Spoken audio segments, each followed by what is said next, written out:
Mag-prex ako ngayon sa mga seedling ko sa talong para sa pagtanim. O halimbawa kung may bibili at least naka-prex na. Ito. Magpiprex ako ng mga sa mga talong ko. Dahil kinakain na ng mga insekto yung seedling ko, yan o. Gagawin ko, ipiprex ko sila ngayon. Ito. Kung sino yung may mga gustong bumili ng mga nakaprex na ng mga seedling ng talong,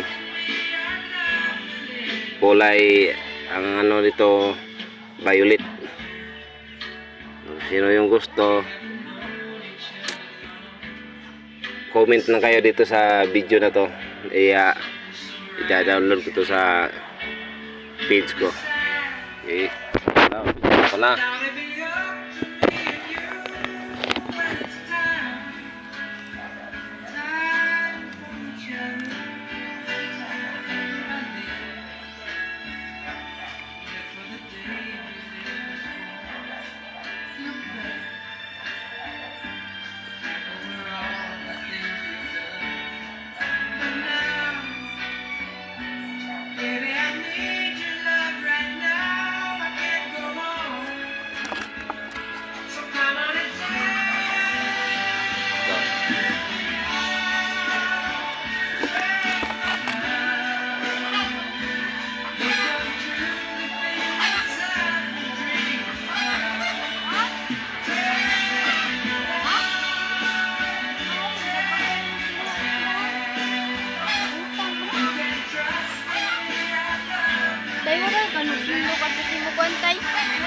Sa? Wala ba rin?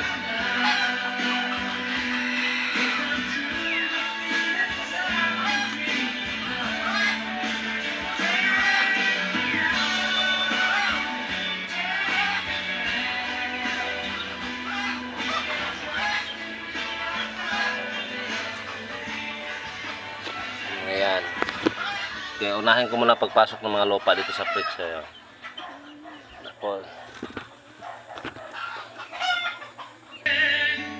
Okay, ito. Lapit na ako matapos. Kunti lang muna ginawa ko. Naman. Tinulungan ako ni nanay. Ito, isa pa na. Ayan, isa. Ano ko ini mo to? Ha? 5. Boy. Kana pwede naman ilargog tanom na no? Ato lang sapaw.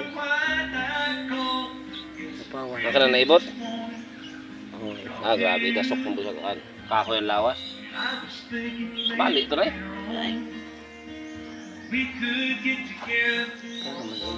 Gamot. Gamot. Okay.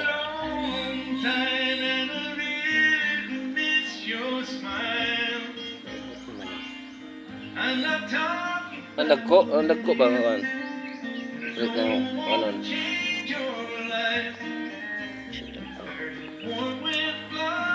Ay.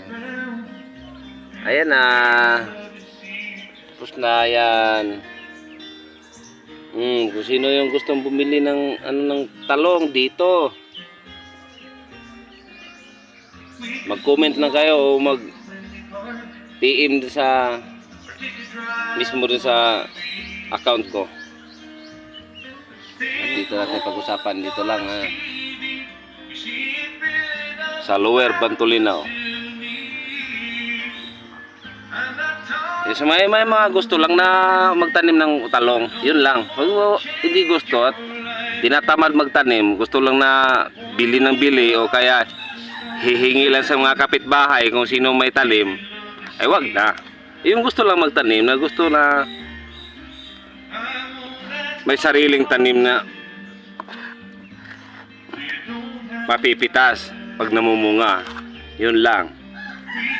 Kadalasan kasi natin dito, pag nakita natin yung maraming may mga tanim na sa kapitbahay natin at namumunga na, aligid-aligid na lang tayo pagkasakaling mamimita sila, hingi tayo ng isang piraso, dalawa, tatlo. Siyempre, yung hinihingian, mahihiya din. Bigyan ka ng tatlo, dalawa. O, dissolve na, may panggulay ka na. Hanggang dito na lang at maraming salamat. At good morning sa lahat. Thank you.